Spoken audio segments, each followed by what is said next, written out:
Hey, board gamers, BJ from Board Game Gumbo here, back with episode number 41 of Gumbo Live. Gumbo Live, the number one Facebook Live talk show dedicated to board gaming. Our special guest tonight, Curt Covert of Smirk and Dagger, Smirk and Laughter Games. Gumbo Live is a proud member of Punchboard Media. Check out other fine members like the State of Games podcast. That's Chris, TC, and Daryl. They love talking about conventions, game news, design tips, anything else board gaming related each and every episode. Plus, find out what really grinds their gears. Punchboard Media, where we all bring something to the table. Hey, hit us up on social media tonight, on Twitter, at Board Game Gumbo, or on Facebook, facebook.com/Board Game Gumbo, and we'll be looking for your questions on the chat. But enough blather. Let's get to our guest, Curt Covert from Smirk and Dagger, Smirk and Laughter. Welcome to the show, man. Hey, thanks very much. Pleasure to be here. Hey, I know you know the elevator pitch. Give us the elevator pitch about, who is Curt Covert, and also what's this new thing, Smirk and Laughter, all about? Sure. Well, so for 14 years, I have kind of dedicated myself to the art of the backstab. Mm-hmm. And so my board games have a very definitive characteristic in that they're all take that nasty, games that get you gnashing your teeth and shaking your fist and that sort of thing. But yeah, this year is actually an expansion year for us in several ways. The first thing is that this is now my full-time job. So congratulations! After a dozen years, 14, yeah, crazy, right? Years, yeah. So I've also ramped up kind of production. I used to do 1 and 2 games a year. Which was, with a full-time job, all that I could handle. Sure. But now that I'm trying to feed my family doing this, I really have to hit like 5-6 titles a year. And it started to occur to me that I'm not going to be able to produce 5 to 6 really great backstabbing games every single year. So I started thinking, well, I need to kind of maybe broaden, and Smirk and Laughter Games is giving me the room to actually do that without diluting what I built. Sure. Certainly, I've tried it a couple different times to push out the borders from my backstabbing fare and found that it was very rigid. Fans, I did such a good job planting the flag and standing for something that when I started to stray, they always scratched their heads like, what is this? So right. But both brands kind of taken together now are still linked by kind of a common philosophy, and that is that they're all emotionally evocative games. I'm looking to stir up people's emotions, and now, of course, it's just not all the laughing at someone's misfortune and shaking your fist. Now there's a whole new palette of colors to paint with, and it's a really exciting time. Yeah. As an Envoy Herald, I discovered Smirk and Dagger when we brought Dead Last to the table. Yes. Now I'm going to tell you, Dead Last may be one of the most controversial games that we've ever played in the Gumbo. About 80% of the people, we loved it. That's a perfect game. I love take that games. I love those kind of games.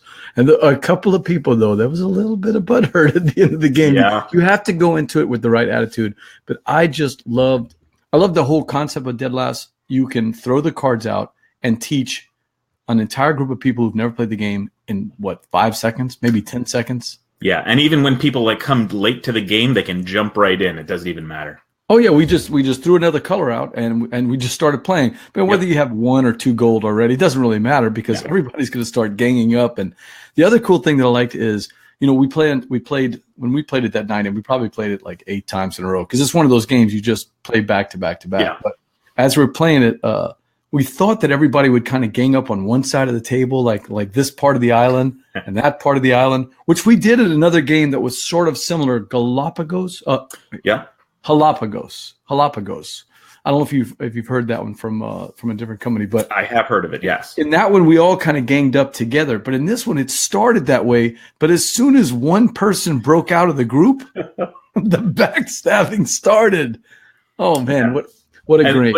What's really interesting is with Dead Last in particular, the way the game is designed and the flow of the interaction, the game will change even depending on what shape or size table you have.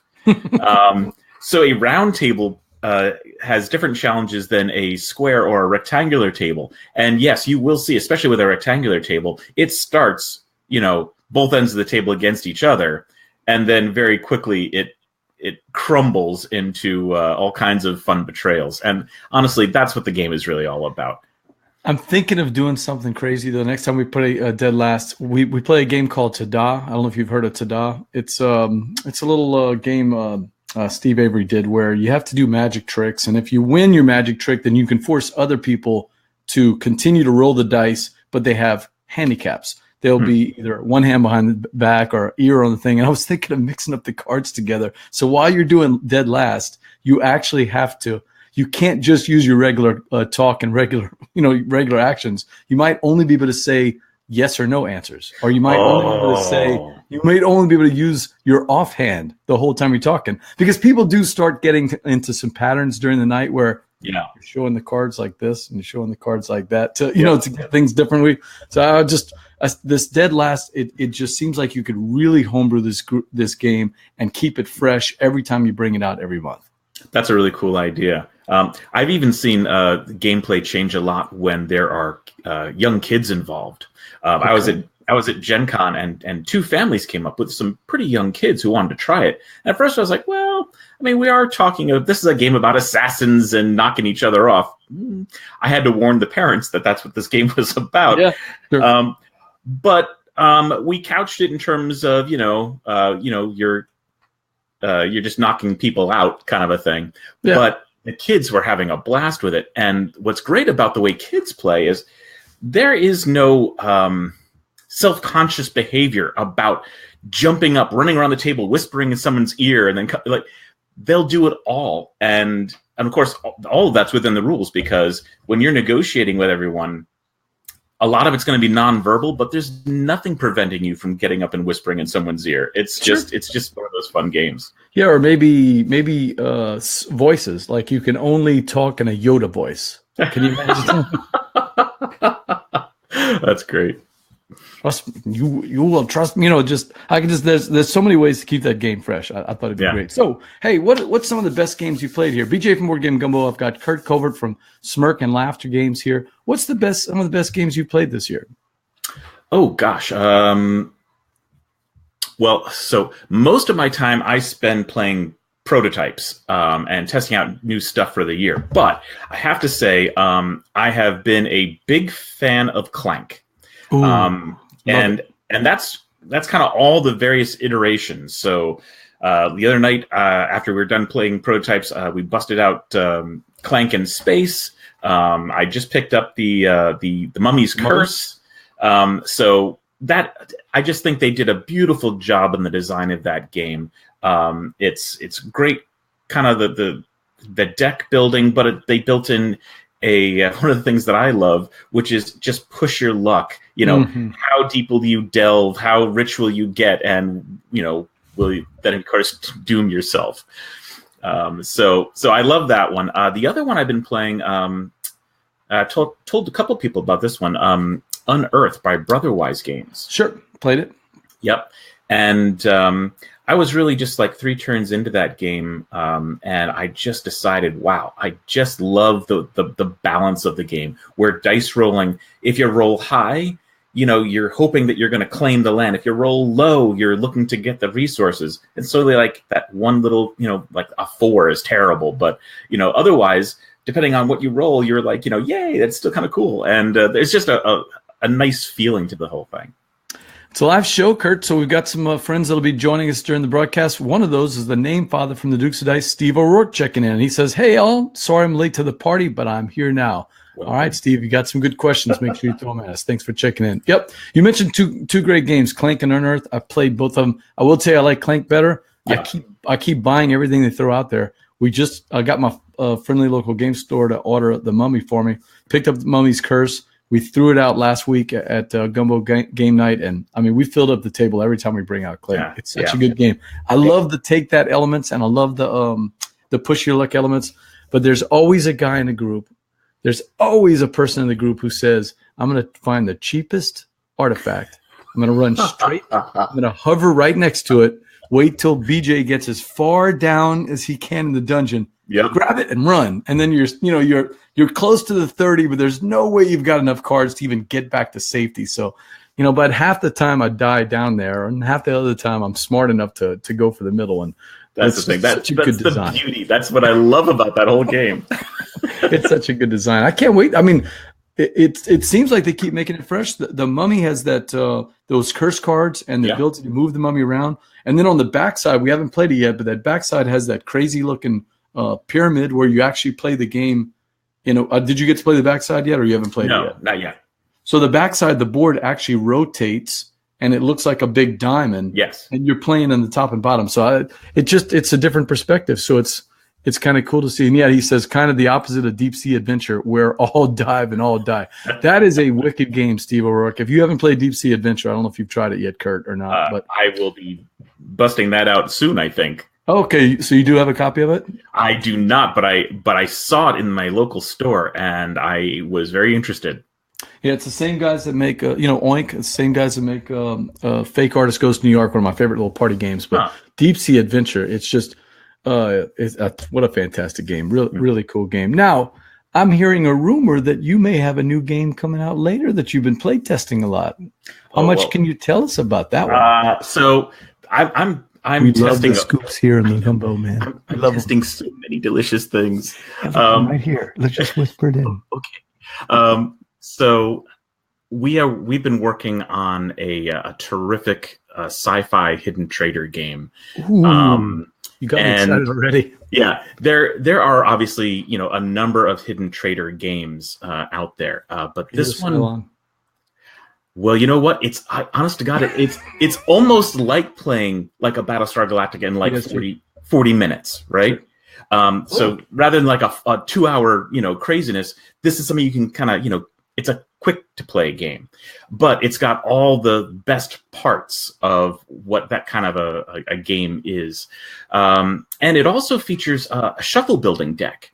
So your agenda, your agenda has a certain set of cards, and that's combined with the character that you draft, and that has its own set of cards, and you shuffle those together, and that's your playable deck for the game. So it's got a lot of interesting things that I have not really hit the hidden trader genre yet, and for that reason, I feel like it really has a place, even though that's getting a little bit crowded these days. It's got a good twist on it.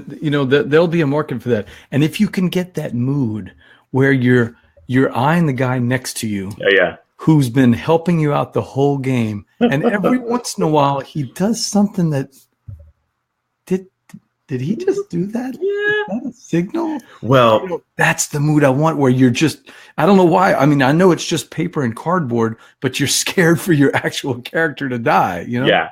And what's great is some of the agendas, even if you're a loyal crew member, you have different win conditions from other players. Now, one of your win conditions, might be that you have to get people to suspect you are the traitor, so that they accuse you of it, and you flip over your agenda. Okay. So that adds some other confusion to the game. Where are they just trying to do their objective, or are they really going to try to blow up the ship? Wow. You color me intrigued on this one. This one sounds really good. Now, is it 2018 possibility? No, this is definitely a 2019 game. So I've got a big roster of games. Well, big for me. 5 games that are coming out this year. The first one is going to land in really just 3-4 weeks. So we're very excited, but it's just going to be kind of rolling right through the fall for the 5 titles we've got. Yeah, before we get to those titles, Steve's got a question. So you can win actually by being martyred? That's kind of a weird twist to it. Yeah. Yeah, so that is one of them. In fact, there's one character that they win if they can prevent any loyal crew members from dying. There's one that they have to see one crew member die. You know, they're the vengeance. Oh, wicked! They've got some kind of grudge, and somebody on board needs to die. Now, it could be an actual traitor. That's okay, but they don't really care. Just one player has to die. Oh man, interesting. So you do have a lot of games that come out and are easily taught and play in a short time. Yeah. How are you so good, number one, at finding those? And what are you looking for? What makes a good? When I say a filler game, I'm not making a filler game as in this is not a bad connotation. Sure. Every gamer needs in his collection a game like Coup or a game like Fake Artist Goes to New York. In fact, I kind of have a bunch of filler games up there just to talk about this topic. But what jumps out at you? What excites you about these? What do you think makes a good filler game? Well, so I take that almost as two questions, because to me, I think filler game has a different definition for various people. A filler game for most people is like, it's not the meal we're sitting down to, right? It's the appetizer, it's how we're ending the night, or it's between games. And for that reason, a good filler game needs to be no more than 40 minutes. It's got to be, 20 to 30 minutes ideally. But then there's also sessionability. So you talked about Dead Last a moment ago. That can run 30, 40 minutes. Is it a filler? Well, it depends. If you make it a full meal, it can certainly be that. But also kind of woven into your question is, well, I make a whole bunch of games that you can play in a fairly short amount of time. And Sure. What is it that I look for? And what kind of things can you pull out of that? Well, in general, I happen to like games that are an hour or less. Okay. I can appreciate games that are the 2-hour games, but I seldom have time to do that anymore. So and sometimes not quite the attention or the group of friends that I can sit down and play that kind of game with. Chris Kirkman calls them 1 hour wonders. I call them, power hour type games. Yeah. Games that can be under an hour, but give you that big sensation, And more than anything else, it's that aspect that I really look for when I'm evaluating games, whether I build them myself or I'm taking a look at people's games that they pitch me. For a game to be published by me, I am looking for something that hits you here first. I want a game where there's interesting decisions and great strategies you can formulate, but I want to create a reaction at the table. Because I think when you connect with someone's emotions, you draw them into the game's world. You create an experience that, one, is kind of memorable as they're doing it, but it's also the thing that kind of leads to storytelling. Once they leave, they're like, oh my God, that moment when. I still remember in Dead Last 2 or 3 scenes that happened there, and that was a year and a half ago when we played those games. I mean, they just I don't remember every game of Castle Burgundy. I just don't. Yeah. But the Dead Last games, I remember almost all the events that happened in there. So that's what you're looking for, that gut punch, that emotional effect, right? Yes, some kind of emotional effect. And at this point, it doesn't necessarily need to be the gut punch anymore. But if I can create a stir at the table, if I can get you to feel something, that's, I think, the power of games and entertainment in general. When we go to the movies, whether it's a comedy or a drama, we get caught up in it. And that's what I want from the games that I produce. I want people to get caught up in them. Now, I love chess. Chess is a great game, but it's all up here. Well, that's not quite true, because it's not emotional, though. Well, it can be, but it depends who you're playing with, because all games are about the meta in the end. No, that's true. Yeah, that's true. So Steve's got a good name for it. He says, "Hey, I've never liked the name filler," and it's something Steve and I talk off the air about all the time. always felt like the stuff that goes in the sausage that isn't the good meat. Okay, well, Steve, you need to come to Louisiana. We have good sausage, okay? So that's what you need to worry about. Tapas, that's cool. Call them games that are tapas. I'll eat a meal of them any day. Hey, break out of tapas. We're going to be doing some tapas tonight, a bunch of smaller games that'll all equal into a good meal. I love that. That's really cool. I'm actually going to use that. That's why we call him the Name Father. I'm telling you, people need to hire this guy. He's good. So yeah, I like those. What makes a good filler game? What you're looking for? That's some good topics on that. So, Smirk and Laughter Games. BJ from Board Game Gumbo here. I've got my guest Curt Covert, and we're talking about the new Smirk and Laughter game line. You've got a bunch of games coming out, and a lot of them look pretty interesting. I saw an interview with you and Z at when was that? That was at Gamma Trade Show. Yeah, Gamma Trade Show, right? So let's see if I can bring that up. The first one I wanted to talk to you about was Not So Fast. You bet. Oh, look. Not So Fast. Indeed. So this game is almost, when we're going to play this game and when it comes out, there's going to be a lot of table talk with the name of this game, as you can imagine, right? Yes. So here's the horrible confession.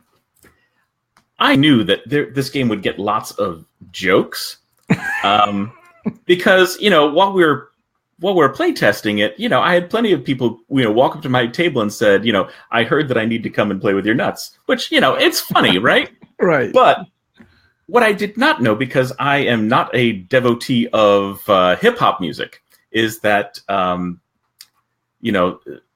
there is an Urban Dictionary listing, which I don't want to talk about, except I didn't know about it. So, I don't know either. You got me. Well, good. Because all the rest of the humor, I was like, great, that's awesome, because, it is a party game, right? This is something that, sure, kids will enjoy it, but this is like an adult beverage party game to me, where you are like racing around and trying to quickly grab these chunky wood tokens featuring all these cute little nut characters. Nice. And it's one of those smash your knuckles together, grab it before someone else does. It's a mistake fest. The game is designed to have you screw up and do the wrong thing, and that's. I threw up a picture of the little test that you and Z did online. Yeah. And so the right, I don't know if can you see the picture I have? I can, yeah. Mm-hmm. So the right side, I'm assuming, is the things that that you have to do while you're doing the collecting of the nuts. Well, so here's the thing. Straight face. Yeah, there are several triggers in the game that you want to be like the first to act on, and the first thing is that if you see on any two cards a set of 4 matching nuts, like there are 4 cashews right here. Okay. Everyone would grab a cashew piece from the table as quickly as they can. There's one less than the number of players, so someone's not getting one, and then they take all the cards in front of that player as points against them. Oh. But as you mentioned, every once in a while there are number cards that pop up, and then just as everyone's like ready to go grab nuts off the table, instead now you have to do a nutty pose. So I can see from the top of the screen there, number 1 in that picture, finger guns. Number 2 was put your hands together, and number 3 looks like it's bunny ears. Bunny ears, yeah. Right. And of course those change every round. So just your muscle memory kicks in, and you're like, oh, number 1 is this. Oh wait, no, it's this now. And it's just a lot of laughter. Just one way to add a mistake and get some laughter and get some comedy in there, right? Yeah, exactly. Yeah. But it's if you like games that are quick reaction games, and there are a couple of these out there, Ghost Blitz, Jungle Speed. If you like those style games, this adds a little bit more party atmosphere to the experience, and that's what really sold me on the game. And I'm impressed with these big chunky pieces, though, and I've thrown up a picture of them up there. Look how big these things are. Yeah. No joke. Those are some big nuts. And I've got pretty big hands. I don't know if you, but they're. Wow! Look at that. Yeah, they're pretty big. And it's all coming in for $20, which is a steal, I think, for a game like this, especially How with long the does the components. game take? Oh, the game is like a 20 to 30 minute game. So again, it's another great tapas game. Yeah. But We're going to see the Smirk and Laughter tapas line. Yeah. Tapas line of games. But I will say there's plenty of sessionability in this one because I've got a couple of people who are like just demand it whenever I walk into my local game store now, and because I usually have it with me, and people just like crush in to try to get on board with the game. So crush, yeah, crushing those nuts. That's right, exactly.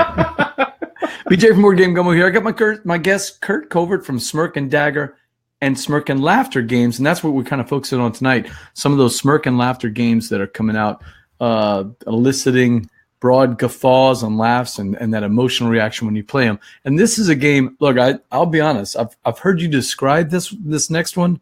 Yeah, I've seen you talk with Z about it, and you're gonna have to tell me again because this one just seems really different from anything in my collection. Let's talk about Before There Were Stars. What is going on with this game? So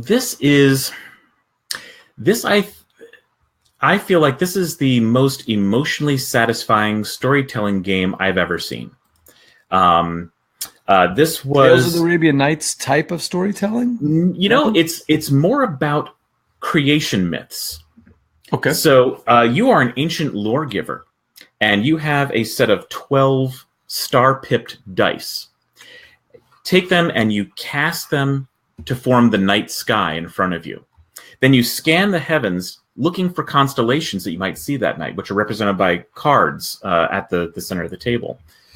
So if you can match up the 2 and the 4, and that's what, you have those dice in front of you, you can take the owl as a keyword into your story. Yeah, and then I've got the owl and lightning on left and right. Those would become part of your story? Exactly. So, and then there are 4 chapters of your story. So in the myth side of the card, it's in the beginning, and you use these 2 keyword concepts to tell the story of how the universe began. And then, how did our civilization get here? How did we get here? It's the dawn of civilization, and then a great hero emerges, and then finally, end of days. How does this wrap up? Is it going to be doom and gloom, or is there going to be kind of hope at the end of the world? Now, what's great about this game, and I am not a fan of most storytelling games, and my problem with some previous games is that I think that when you're really involved in telling a story, you have kind of a vision for the story. And a lot of storytelling games are intended to be collaborative. And unfortunately, this means that people are going to take your story widely off track, and it won't be the story that you had wanted. Or sometimes there's like judging involved, and it's like really who can tell the funniest joke, which is great, but it's not the only way to play a storytelling game. This game breaks down all of those problems for me. The first thing is that there is scoring, but it's secret. So as we're going around the table, and no one is changing your story, you own it top to bottom. So it's essentially the story of your culture that you're creating. And after each chapter, we all pass around these cloth offering bags, which are just like this, really nice kind of looking bags. Okay. Cloth, and you pass them around, and people are putting these little star points into the bags. 2, 3, 4 points, not very many points, just like, a way to recognize something that you heard. And that's secret? They don't see what you're putting in. That's right. The scoring is secret. And importantly, what you're scoring for is not who was the best presenter, not who even told necessarily the best story or told the funniest joke, though that could happen too. What you're listening for to score is who had the coolest moment in their story. And anyone can have a great moment. So it really levels the playing field. Someone who is a great storyteller, quote unquote, doesn't necessarily win this game, because it really requires someone to be scored on how did they engage with people? How did, what creativity did they use? Were they able to even if they started rough and their story was all over the place, in round 3, all of a sudden they pulled it all together. And even that, people will put big points in the bag because they're like, oh, wow, all those disparate elements you just made really cool sense out of. And you're selling on this. It doesn't take that person that's a big entertainer. Yeah. This could be somebody that just emotionally gets it with the way the story lays out, and they can score as many points as the person who's a natural showman. Yeah, absolutely. Wow, interesting. And then my favorite part of the game, and this was actually my contribution to the design, which was a terrific one, by the way, by Alex Cutler, Alex Wilkerson, and Matt Fantastic. But my contribution was, as we would play with my playtest groups, we would all at the end of the game, because scoring is secret, we haven't really exchanged any views about what we heard. And we would just do that naturally and just like talk about the stories afterwards. But I wanted a mechanic in the game that would actually make that sharing part of the game. So there's just one bonus point at the end of the game, and it's the appreciation round. And you go around and you highlight 1 or 2 things you heard that you really thought were cool. And then you give that last 1 point to your favorite moment. And what's wonderful about this is that I have never seen a game where one player collected all those bonus points. Almost all the time, what really happens is everyone at the table gets recognized in some way during this process for something cool that they did. So even if they walked into the game and like, I'm not really a storytelling person, but someone said, hey, I really loved when you told that story about the goddess who wept and filled the oceans. That was gorgeous, man. And so you walk away from the table having heard up to 6 really cool stories, and someone liked yours. And that is just an amazing feeling to walk away from this game with. This game would not fit with Smirk and Dagger. Correct. And that is one of the things that... You nailed it. Yeah. You nailed it. This goes with Smirk and Laughter. It's that emotional response that you're getting. That's not a punch in the gut, right, but is just a shared experience with probably a little laughter, maybe a little poignancy, right? Yeah. And that's what you're going for. Yeah. So it plays 2 to 6, 3 to 6? 3 to 6, yeah. 3 to 6. About 30 minutes? Yeah, this one goes, it can go from 30 to maybe even an hour. But there is, it does come with a companion app, which is really just a fancy egg timer. Okay. You have about a minute to tell each of the sections, and is that your egg timer going off? That's the microwave. Sure. But you don't have to fill that minute, and if the minute runs out, no one's going to cut you off. That's not the point of it. It's really just to keep the game kind of flowing, to let people know, yeah, all right, your rough minute is just coming to a close, so kind of start wrapping up. And that kind of keeps the game moving. And that's before there were stars coming out? This will be Gen Con, so August. Oh, Gen Con release. Very nice. And you'll have one booth with both of the logos, I'm assuming, right? Yes, I will. Yep. And we're going to have lots of different events. This is a game that will be hard to really demo well in the booth. So we added a whole bunch of events so that you can actually just experience the game. Yeah, that would be. I'm trying to think of how you would demo that game. Just doing a little part here, or it'll be a kind of you're going to kind of extract parts of the game out and show people what they look like. Yeah. Interesting. BJ from Board Game Gumbo here on Gumbo Live. I've got my guest Curt Covert from Smirk and Dagger, or Smirk and Laughter in this case. The games that we're talking about, these coming out with this new line. And the next game I want to talk about, and I think the last one that you're planning, at least as far as 2018, a beautiful game that at least the cover looks fantastic. I don't know who did the art for it, but wow, Koi, what a beautiful cover. Oh, thank you. Yes. So this art was done by Christy Freeman, who is a Chicago illustrator, and the design of the game itself is Bill Lasik. This is a light strategy game. It's great as an entree into strategy games in general. I think the other role that these kind of filler games can have is that our hobby is growing and expanding. Yes. And we are getting, in game stores and, game nights all the time, people who wouldn't necessarily call themselves gamers, but who have started to discover some really cool games that are not just Monopoly. So a lot of these kind of, tapas games are also great as entrees to bring new people into the hobby, and this is a great one for that. It certainly will satisfy true gamers as well, but nothing in the strategy is so overwhelming that you can't sit down and learn it very quickly. You are a koi fish. You are looking for an excellent meal of dragonflies and frogs. True. And you have these program movement cards. So it might say, turn right, move forward, option, turn left. And you start playing them. You don't program them down like Robo Rally, but you play them out of your hand. And you're trying to navigate towards dragonflies to gobble them up. But you end up swimming kind of like a fish back and forth on the board because of all the crazy turns. And then you add these natural beauty cards. They're part of your hand. And as you beautify the pond by adding cherry blossoms and decorative stone and lily pads, you also cause havoc for all your opponents. So rocks will block their movement. Placing a frog on the board, well, it could make a delicious one-point meal, or you could drop it next to the dragonflies on the other side of the pond where those guys are swimming, because frogs love dragonflies and it's just going to gobble them up.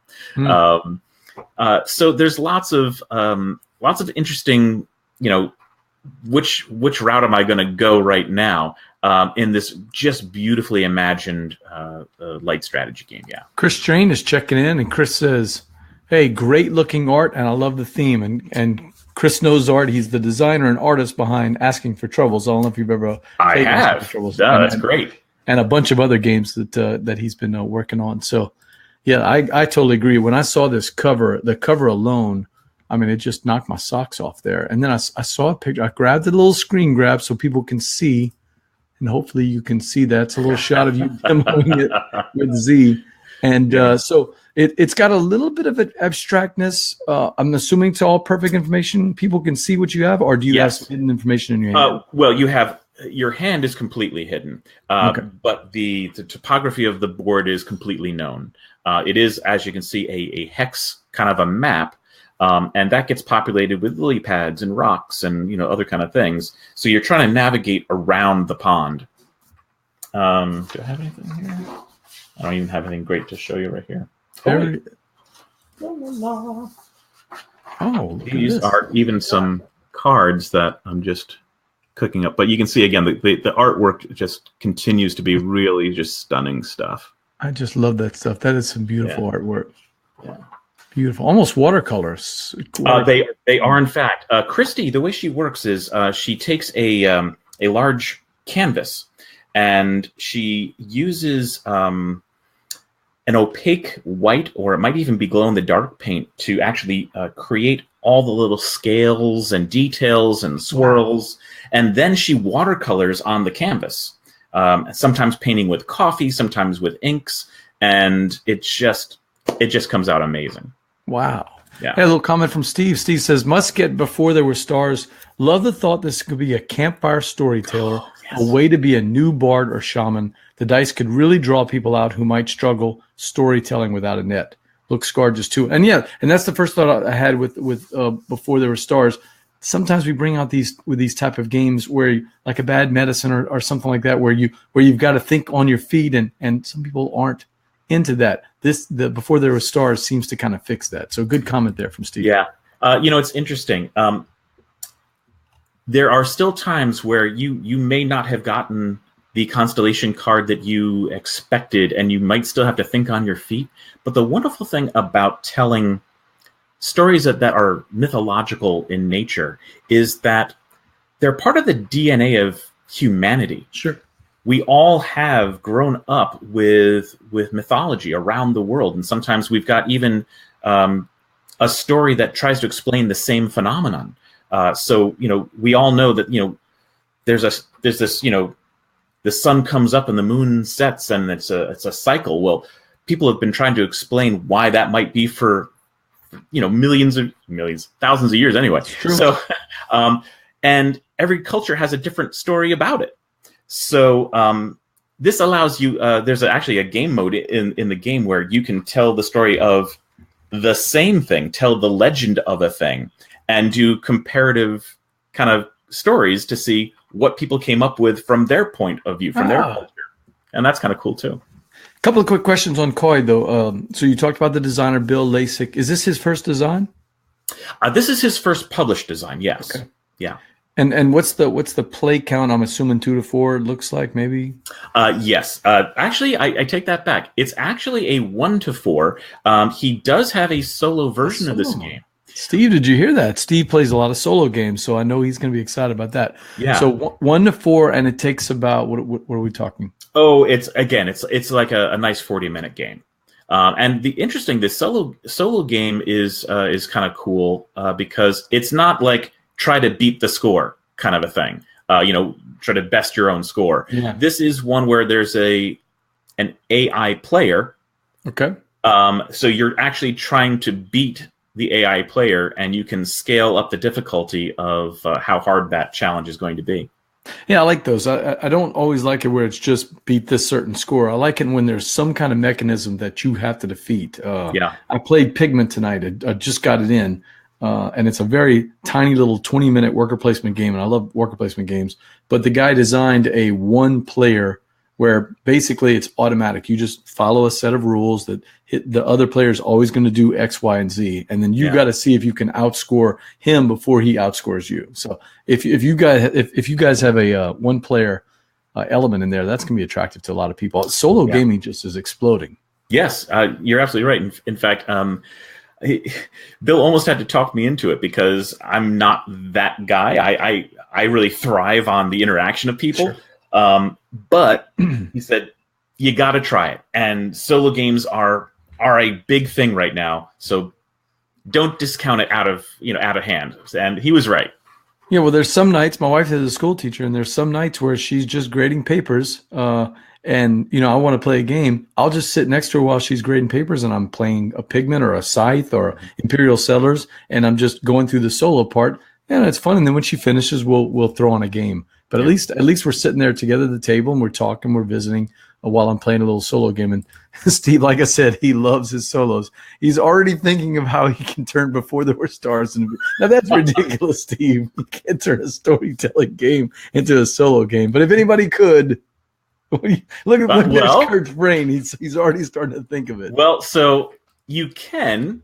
In that you can tell yourself the story. I mean, it can still be about story creation. It's not about story sharing necessarily, but story creation certainly. And we're going to do things on our Facebook page where we're going to start putting up 2 cards and tell the story of the beginning. Just type it in. So can you? Sure. But yeah, I'm just going to give myself 4 points every time I tell a story, though. I'm just because you're awesome. Right. My stories are fantastic. Yeah, that's right. BJ from Board Game Gumbo here, Gumbo Live. Enjoying my chat here with Curt Covert, who's got this fantastic line. This really appeals to me.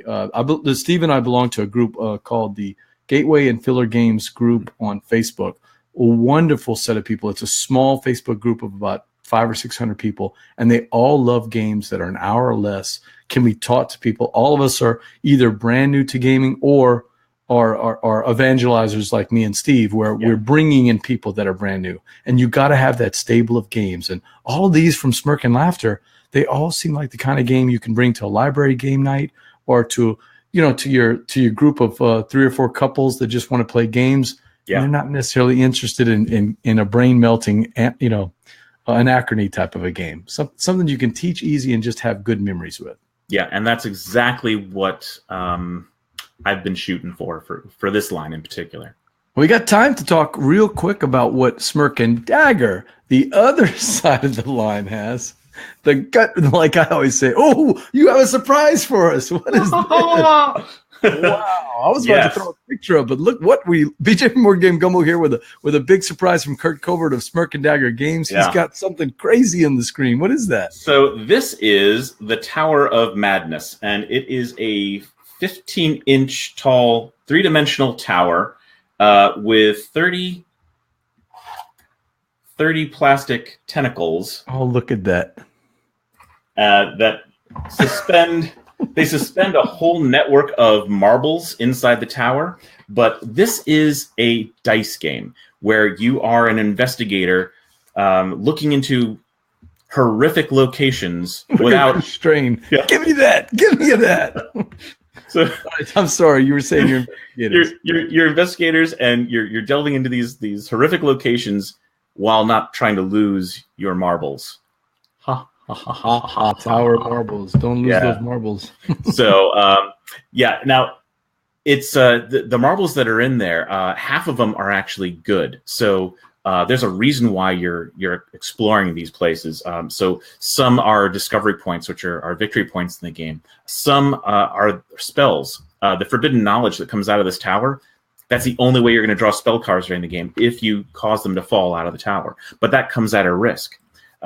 So madness marbles can fall, and if you take on 4, you go insane, and then you transform. You're no longer an investigator, you're a cultist, and you're trying to bring Cthulhu at this point. You stop rolling dice, and you're just drawing tentacles out of the tower, or casting these horrible spells on people.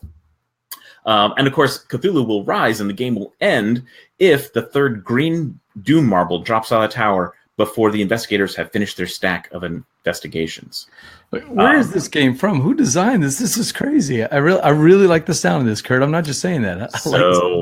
This one's me. Way to go, Curt. Very good. So are you a big Cthulhu fan? So I am a Cthulhu fan, and now obviously there are a lot of games not enough in my opinion. Well, fair enough.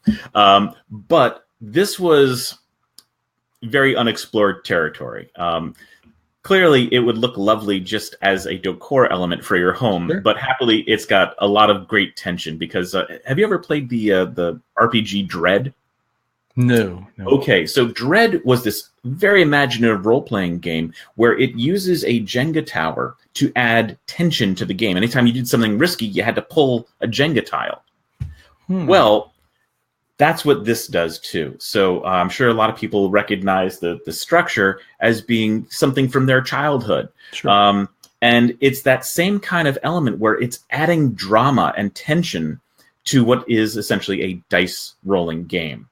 And it delivers a really great experience. It's fun to go insane and try to bring Cthulhu. It's fun to try to do all the different challenges. Every location has a different rolling challenge, so you're not always rolling the same way or with the same effects.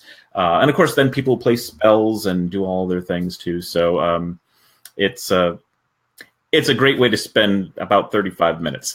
You know what I liked about it? When you brought it out, it reminded me that I always like, God, I guess it's just a kid in me. I always like having games in my collection, like a Cult Express, that I'll get people that have never played board games. They're like, why are you playing board games? What were you playing, Life or Monopoly? And then you pull out this 3D train, and you pull out and you have to put the cactus out, even though they don't do anything. You have to put the cactus out because it's gorgeous. You start shooting each other. And I've got the expansion with the horses, and people are going, "This is a board game," and I'm like, "Yeah, this is what we play." The one that you have right there reminds me of that. It's got that visceral feeling of that you're actually seeing something, and it's almost looking alive. You know, I like it. I wanted it to have the same kind of excitement and impact that way back when, like, Dark Tower had. Oh, now you're talking my childhood. Exactly. Now, this doesn't have audio, but it's got all the same kind of character and, tactileness and, toyetic quality that bring those same kind of things to life. Speaking of Dark Tower. Yeah. I had the owner of Restoration Games on a couple of weeks ago. Mm-hmm. I was so mad. So we do the show on Tuesday nights. And on Wednesday, Reddit found, the day after the show, they found that someone from Restoration Games had trademarked or copyrighted, I forget which part they were looking at. So they must have trademarked the name Return to Dark Tower. Do you think I would have liked to have talked to the owner of Restoration about that the day before if I had known about it? Yes. Because I'm assuming you played Dark Tower as a kid? I did, yeah. Oh, I mean, we actually wore our game out. My buddy had it, and we played it until it just didn't work anymore. The sounds wouldn't come out right or anything. I'd love to know what he did with it. But look, there's the Steve O'Rourke. That's exactly right. It's that music of the brigands and the bazaar. When you pushed your luck just a little bit too far, and the bazaar guy went closed.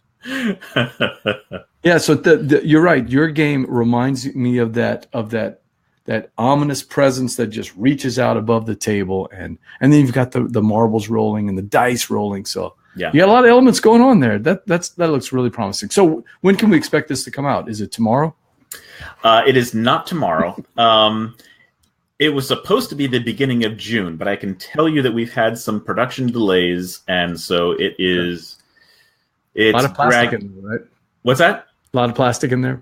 There's a lot of plastic. Honestly, the plastics were the easy part. Oh, okay. We couldn't fit everything in the box. There were 5 different box configurations, and I still wasn't happy with the way it was going into the box. And I had to do some last minute materials changes and other things. So, but not Origins. No, if I'm lucky, I might have one to show off, but I don't think I'll have them for sale. So I will say loosely sometime between July and August. Oh, Dice Tower Con, potentially. Potentially, yes. And I will be there this year. I don't remember you there last year. Were you? I was not, because I was working a full-time job, but this year I'll be there. I'm happy but bummed I won't be able to make Dice Tower Con this year. My son is leaving for the military for the Marines that week, actually July 9th. So just a couple of days before. And he and I actually had tickets. And then when he got his orders, we both because we both had a blast. Yeah. He was working for an RPG booth. He was demoing an RPG game right behind me, and I was over at a Stronghold game. So I tell everybody, if you like BGG. Mm-hmm. Or you like Origins, but those are not good times of the year, and you've got July 4th off, Dice Tower Con is just like those conventions. I mean, it's nonstop game playing. Yeah. 24 hours a day, as much as you want. I played more games in one Dice Tower Con than in all of the times I've been to Gen Con. Wow. Yeah. I mean, and we got there early from Sunday. Go early. If you got a chance, go early. There will be people there the Sunday before the con starts in the hotel playing games all day, Sunday, Monday, Tuesday, until the game starts. So I wish I was going to be there with you, Curt. And I know you're going to like Dice Tower Con. So, awesome. But next year, we'll be there for next year. So, yeah, speaking of con travels, I always like to know your favorite con as a gamer versus your favorite con. Look, favorite con is Smirk and Dagger. I'm sure that's going to be where you can sell and get your meetings done and do that. Sure. But what's your favorite con as a gamer? Tell me about the two. I will tell you a secret. Okay, I'm listening. I've never been to a con and not been working it. What? Yeah. Not one?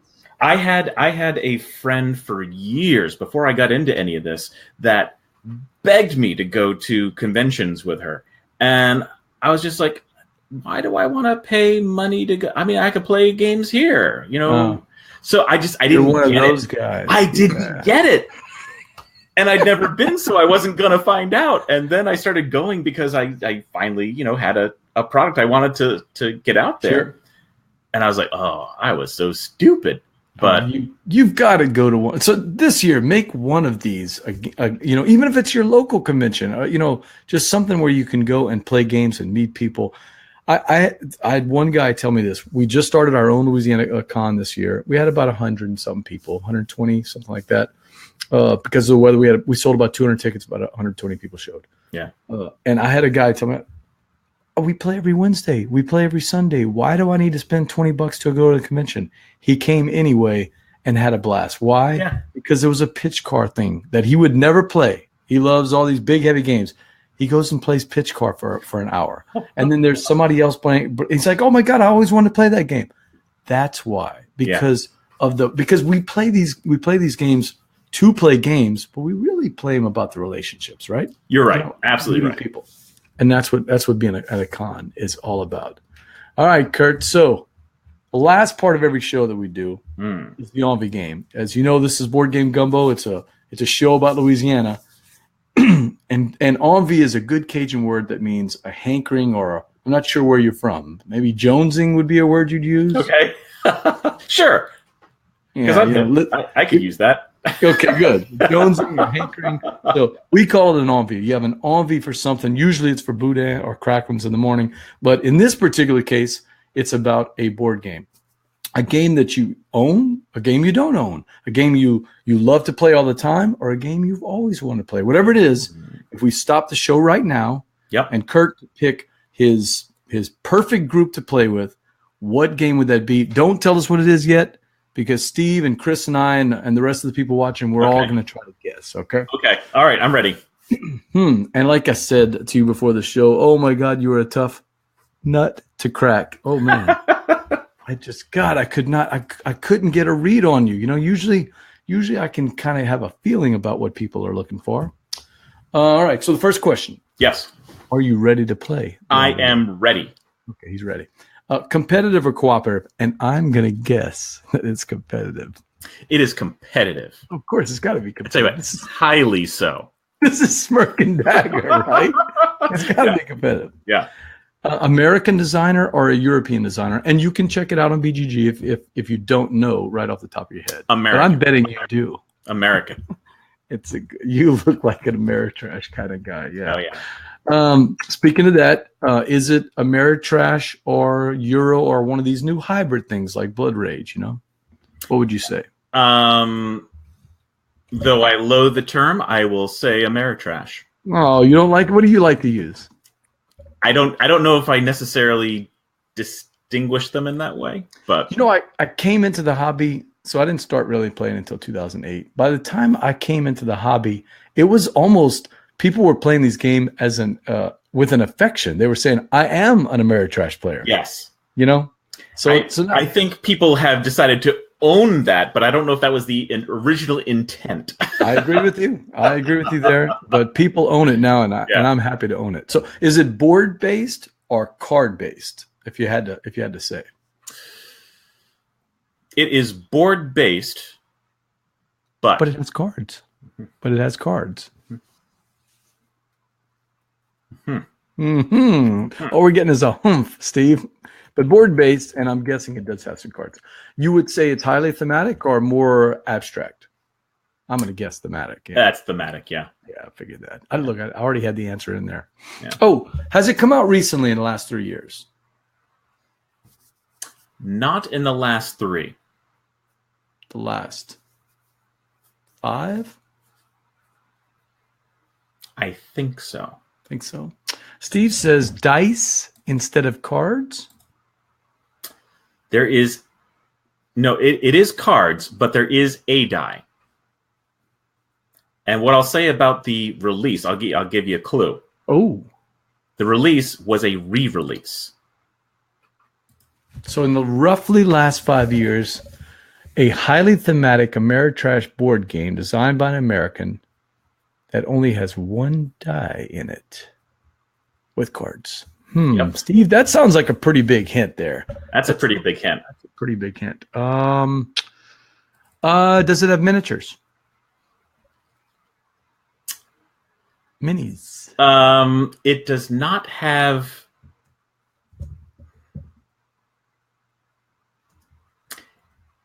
The re-release does have minis. The original does not. Is it going to be released again? Not that I'm aware of. Oh, shoot. So it's not that one. Is it... there was an announcement about Fury of the Dracula. So that's not it. It's not it. Okay. 4th edition of Fury of Dracula with painted minis. Are you a Fury of Dracula fan? I do enjoy that, yeah. Yeah, I figured that. Oh, Chris says Talisman. Oh, so that's an excellent guess. I certainly enjoyed that back in the day, but that is not the game. That is not it, Chris Strain. It's one he likes, but it's not that one. Yeah. Though I have to say, I have long since fallen out of love with Talisman. Oh, okay. You know, I've never played it. Never played Talisman. So yeah. I did not get a chance. We need to zero in on the theme. I'm going to guess. What about a space theme? Is it space themed? It is not. Not. Oh, not space themed. Fantasy themed? Yes.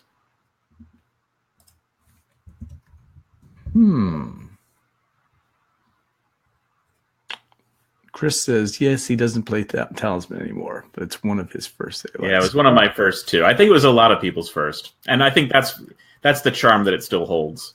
Does it have a trader mechanic in it?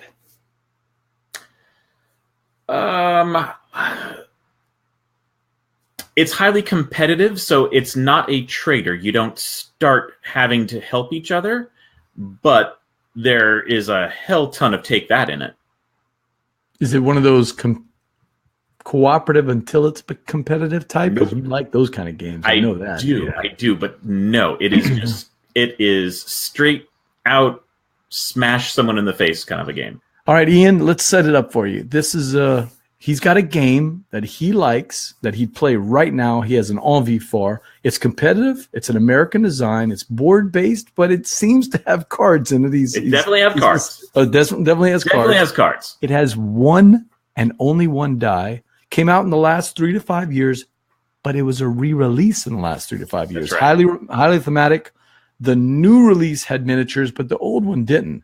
Well, we get a couple of guesses. Game of Thrones, my son's favorite game. No. You have to stretch further back.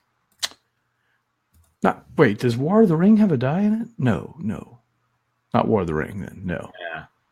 You're going to have to take the Wayback Machine. Oh, wow. Talisman was a good guess, huh? Talisman was a good guess. Lord of the Rings, he says. No. That's got a fantasy theme. Let me see. Highly thematic fantasy. Re-released in the last 5 years. Steve, that's the clue, man. Oh, that's it. Heroescape hadn't come out in the last 5 years. Well, no. Magic the Gathering Planeswalkers was sort of Heroescape. Yeah, nope, that's no not die. It. No die. Boy. Is the fantasy theme an IP? No, it is not. It's not an IP. So the original was beyond 10 years? Yes. Wow. Oh, I've only got a couple of questions left, Curt. I think you got me here, but one of these guys might have it. So just to recap, competitive, American, board base with cards and one die. Yeah, right. It's clearly not Azul, Chris Strain. Although a great game. Yeah. It's got a lot of cards. I tell you what. It's got a modular board. Oh, see, I was going to say Shadows over Camelot, but it doesn't have a modular board and it has more than one die. See, if that was a pretty good hint too. That is. Chris, come on, look behind your shelf, Chris Strain. He's got so many of these games back there behind his shelf. A modular now, board. Wait a minute. Yeah. No, but you said fantasy, not space, so it's not TI. No. If anyone has heard me talk about my beginnings, I have often credited this game with inspiring my whole reason to be at Smirk and Dagger. You've talked about RPGs in all the. Oh, that was RPG was how Cutthroat came about, but Smirk and Dagger games itself, I credit with. Okay, well, I've heard you talk about how Cutthroat Caverns came from your RPG. Oh, and by the way, I am remiss. There was an off-air question. Is there another expansion of Cutthroat Caverns coming out? First of all, did they get 5, which released last year? Because it is amazing. I don't know. That was just a question that they sent me. But, Death Incarnate just released, and that is one of the best expansions we have done. I think since like the beginning of the game. But the big news on Cutthroat Caverns is Cutthroat Caverns, the app. Ooh. That will be available. We are fingers crossed for August. That is a question for another show, but something Steve and I were listening to on the Dukes of Dice. Alex kind of hinted around a little bit about it. will apps start to cannibalize the sales of games? That was my fear, but Yeah. I'm going to tell you, I don't believe so, because that's not the way I consume them, and it's not the way other people do. If you love a game, you end up getting both. You get the real board game, and you get the digital version, and we don't have friends around. You play the digital one. So Ian might be right here. Is it Descent? ooh, further back. Oh, even further back than Descent. Even further back. Is it a dungeon crawl type game like Descent? I would not describe it as dungeon crawl, though still thematically in that camp. But it's you could not call it a dungeon crawl. Man, I am out of questions here. Guys, if you got to guess, if not, looks like Kurt's going to win the Envie game. Come on, anything. Man, I know I'm going to be mad whenever you throw it out there because it's going to be something I've heard of.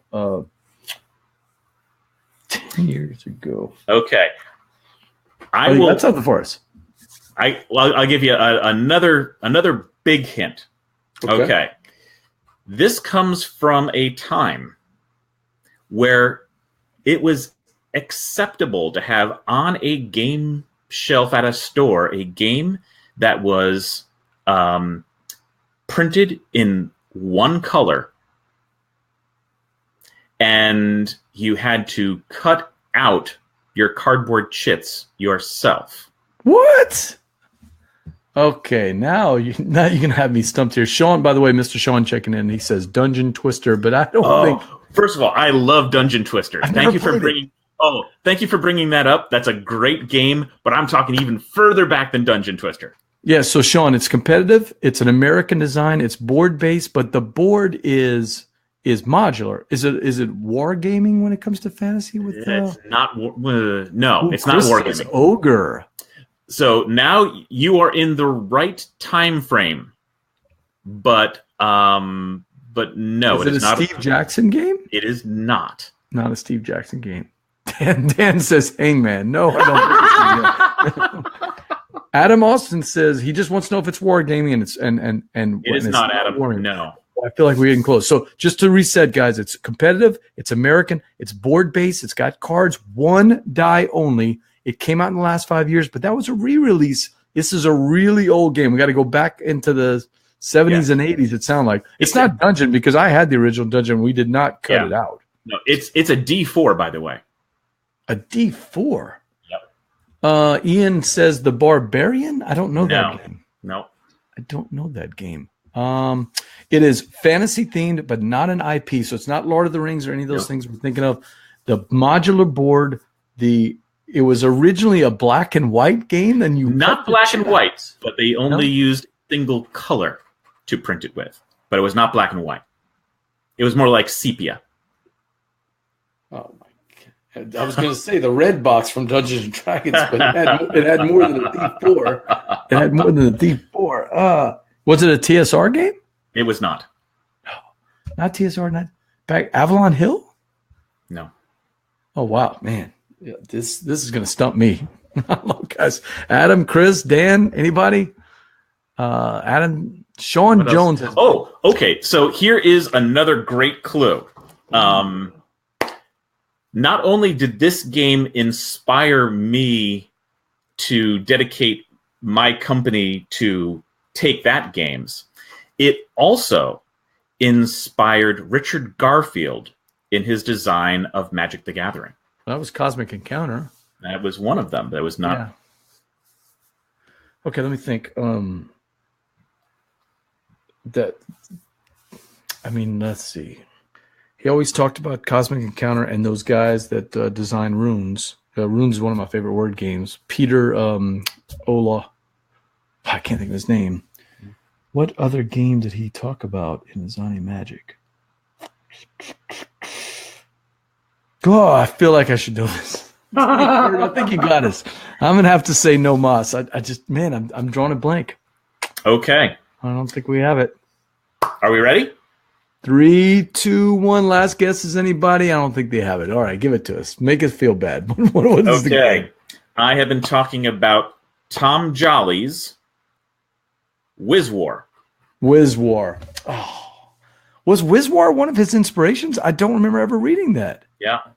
What about Wiz War was it the theme itself, or No, was it there was a part of the game that attracted him? The part of the game that I think he got the most out of for his design was, even though it was a board game, it was a lot of card play, and it was a tit for tat kind of a game. There was counter spells and reactions, and change the effect, and all of that kind of thing was part and parcel of Wiz War. And I think that kind of back and forth spell play was partly an inspiration there. Yeah, I've heard of Wiz War, and I do remember that it came out again. But the original one being all in sepia, and you had to cut the chits out. Wow, that's some trivia I did not know about Wiz War. Wow. Yeah, he actually. So Tom Jolly kind of self-published it himself, and he assembled those games in his garage, and then shipped them out. So it was. Do you have one of those original ones? Of course I do. You do? Oh yeah. And you'd break out the original, or do you like the later iterations of it? I go with the original, and I'll tell you why. When Fantasy Flight reprinted, they wanted to update the game. One of the things that they definitely wanted to change, and I understand why, was Wiz War was a player elimination game. And you could sit out. I don't like that, right? Yeah. However, they made the win scenario a point-based system. And to me, it changed the game so much that I just didn't dig it. They also added schools of magic rather than just like random spells out of anywhere. They tried to make it more FFG, and therefore it was less Wiz War. Sean Jones says, I did not know that. He's got the reprint, but he doesn't have that original. Yeah, Sean, that original. See, now you're going to make him go chase it down. Sean he's got a collection, man. It's worth it. It's amazing. In fact, I loved it so much that someone created for me out of dental stone. They made all the walls and the boards and this big for each piece, and this is a game where you can change the walls and remove them and blow it's crazy. So now I've got this mega stone version of it, and I'll play on that board with the original pieces. Well, of course. Chris says, oh, wow, a fellow League of Game Maker member. I should have guessed. Sorry, Tom. And Steve finishes it up with, well played, Curt. Very good. That Wiz War, that's not one I would have guessed, but once you said it, now it does make sense. An older game that has come back, and I knew that part about it. So well played on the Envie game. It was much better than Alex Goldsmith's the McDonald's Happy Meal game. So I'll give you that one. That one stumped us. Wow. None of us had that. So, well, all right, board gamers, that's it for another episode of Gumbo Live. I want to thank my guest, Curt Covert, for coming in from Smirk and Laughter and Smirk and Dagger Games. Man, I really had a good time laughing with you tonight. How can people reach you if they want to get in touch? Oh, so you can go to Facebook. It's Smirk & Dagger. We're Twitter, Smirk and Dagger spelled out. And, of course, smirkanddagger.com is our website. So hey, make sure to like our Facebook page out there, facebook.com/BoardGameGumbo. It helps us get the word out about great guests like Curt Covert and all about our upcoming guests and shows. I'm BJ from Board Game Gumbo. And until next time, Curt, laissez le bon temps rouler. All right. Have a good one. Good night, everybody.